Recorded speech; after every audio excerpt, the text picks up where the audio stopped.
Now, listen, guys, one common refrain that we hear a lot of these days is that, especially in this circle, is that we don't like to talk politics. And while historically, I agree with that, I have no problem with that. Of course, it's your prerogative if that's what you want to do or don't want to do. That's totally up to you. However, it does occur to me when I think about it that it's kind of like hiding your head in the sand for someone like me. All right. Because when I see that people in this so-called political space are targeting people like me and like our kids, well then you kind of have to speak up. You kind of have to reply to some of these things and respond to some of these things that are being said when you realize that they're coming to you. Because after all, for years, what have you heard me saying? You've heard me saying since the very beginning, this is bigger than Star Wars. This is bigger than the fandom. You know, because you see these political things being injected into the things that we love, which is what we're objecting to in the first place. So when you see how far up it goes, like at what point do you just stop talking about it? Well, for me, there is no point, especially when I see the fury with which they're unleashing this onto what we love, into our lives. Now, in this case that I'm talking about here, we have Secretary of Health Rachel Levine, or Levin. And, apparently this person is the highest ranking transgender in our government, that we know of anyway. And this person has made a very bold statement, okay? And I'm going to challenge this statement because what they're saying is that all pediatricians are for the idea of gender assessment and gender helping along gender reassignment for children.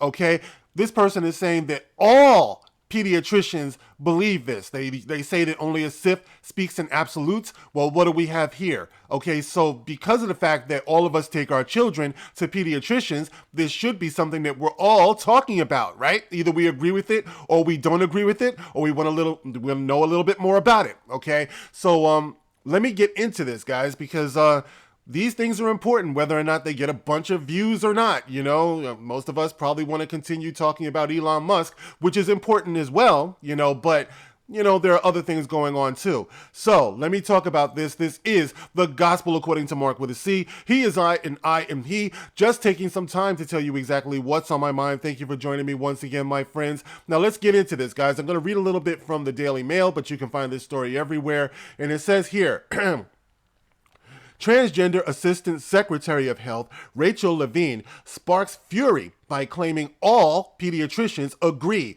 on gender-affirming care, despite doctors' warning against chemical castration, puberty blockers that have been linked to infertility.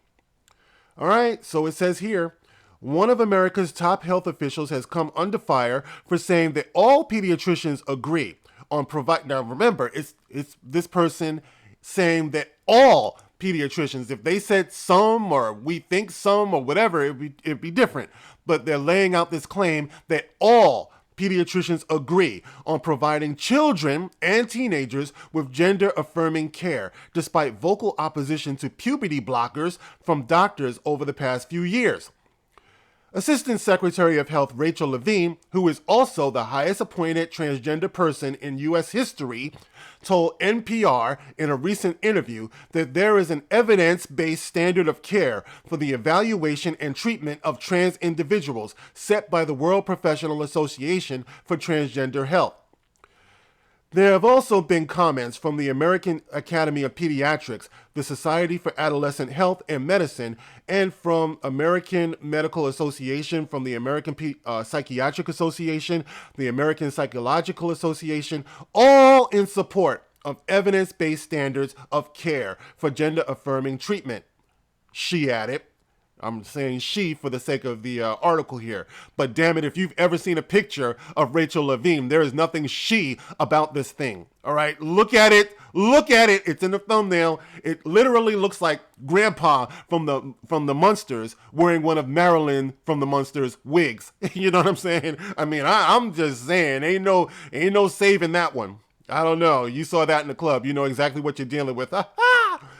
There is no argument among medical professionals, pediatricians, pediatric endocrinologists, adolescent medical physicians, adolescent psychiatrists, psychologist, about the value and importance of gender-affirming care. He says there's no argument at all. Okay? This is the danger of when people like this get into high-ranking positions. You know what I mean? They're allowed to say things like this. If there's no argument in the field of science, then there is no longer any science. Let me tell you that. Science only advances through challenges and arguments. We talked about this before, all right? But people like this, people like Fauci, you know, they believe that their word at this particular point in time, for all time, will be the definitive word of science. That is the killer of science right there. And people need to understand that. But no, we're living in the age of mass psychosis where you have, just like what this person is saying here, and they took great care to list psychologists, psychiatrists, endocrinologists, all of these things, right?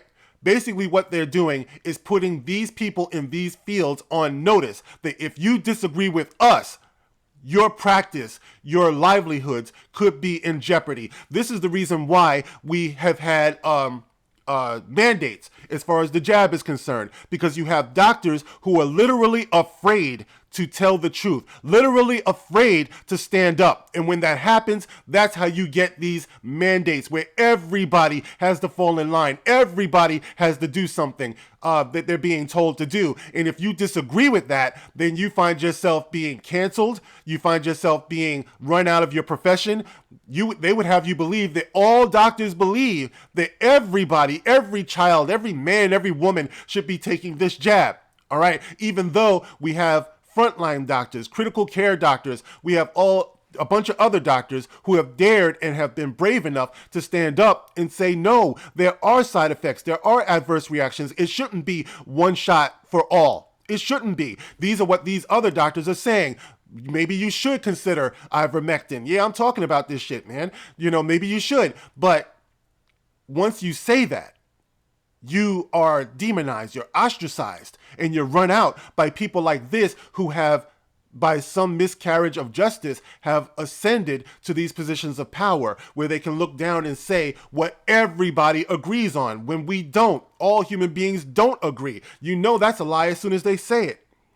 All right, so it says here, gender-affirming care, according to Levine's Department of Health and Human Services, includes social affirmation of one's gender identity at any age, puberty blockers during puberty, and hormone therapy starting at early adolescence. Come on, guys. Like, are we not seeing what's going on here? Our children are developing, okay? And the reasons why I say it's bigger than Star Wars and all of this is because, remember, they're injecting all of this into our children's programming as well. All of their cartoons, all of their movies. And then when you get into government and when you get into healthcare, you see just how deep this rabbit hole goes. So you just can't stop at the door of politics because they're not stopping at the doors of our homes. This is why Ron DeSantis is going through what he's going through. And you have to stand up with people like that, you know, who are saying, no, your politics, your beliefs, they stop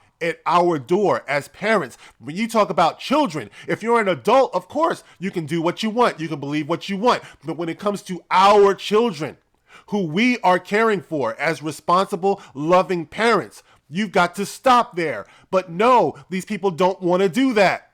Okay? From the highest offices of the land to your very TV, they're coming for your kids. They're coming for our kids. They told you that. Our not so secret agenda. We want this in everything. Okay? And then they want to go on to say, well, there's something wrong with you because all of us believe in it. Join us. It's just what I've been saying for years now. It's like Invasion of the Body Snatchers. You've got to join them. If you don't, they'll point you out. You'll be canceled. Okay? The only way that we're strong enough to deal with this is if we all are brave enough within our homes to speak to our children and our families about what's real and what the real threat is. Okay? So, it's irreversible. Hold up. It just jumps. Irreversible surgery is typically used in adulthood on a case-by-case basis in adolescence, the department's March 2022 fact sheet says. Okay. So anyway, yeah, I want to show you, or I want to share with you something else, okay? Because that's that article right there. You see what Rachel Levine is talking about, all right? But I want to give you this real quick in closing, right? As a contrast to what this person is saying, okay? Because they're trying to sell to you that all doctors, all pediatricians, all of us are in agreement about this. Well, there was this article in the New York Post, April 15th, that I saw, and it says, trans doctor who helps teens transition says it's now gone too far. A transgender psychologist who has helped hundreds of teens transition has warned that it has gone too far and fears many are making life-changing decisions because it's trendy or it's pushed on social media. Erica Anderson, 71, who is transgender herself, told the Los Angeles Times that she is horrified that even 13-year-old kids are now getting hormone treatment without even meeting with a psychologist. And she says, or he, however you want to look at it, I think it's gone too far, said Anderson, who until recently led the U.S. Professional Society at the forefront of transgender care, which is exactly what Rachel Levine is talking about. For a while, we were all happy that society was becoming more accepting and more families than ever were embracing children that were gender variant. Now it's got to the point where kids are presenting at clinics whose parents say this just doesn't make sense, she said. Hold up. I wonder that people will accuse me of setting the train in motion as part of those who advocated the affirmative approach to gender in youth, even though that's not a reasonable account of what has happened. She believes that the dramatic rise in teens seeking treatment is likely driven by peer pressure, all right, considering it's everywhere. Yeah, that's pretty believable. Peer pressure is everywhere now. Acceptance is everywhere now. You look on things like even Nickelodeon, Teen Nick, Baby Nick, whatever is out there, Disney, all of it. They're pushing this stuff on kids who are at the most impressionable stage of their lives, guys. We know this. They believe everything that is told to them, and they trust us to be able to interpret for them what is real or what is good for them in this world. Okay? A fair number of kids are getting into it because it's trendy, she previously told the Washington Post. I think in our haste to be supportive, we're missing that element. Okay, so there it is, guys, all right? I don't want the video to go on too long, but I just wanted to illustrate to you the dangers of somebody like Assistant Director of Health, Rachel Levine, saying that all pediatricians, all doctors, all rational people agree that we should be assisting children at their most impressionable ages in the question or the resolution of gender confusion if they're going through that. Okay, so there it is, guys. Just another illustration of what's going on here.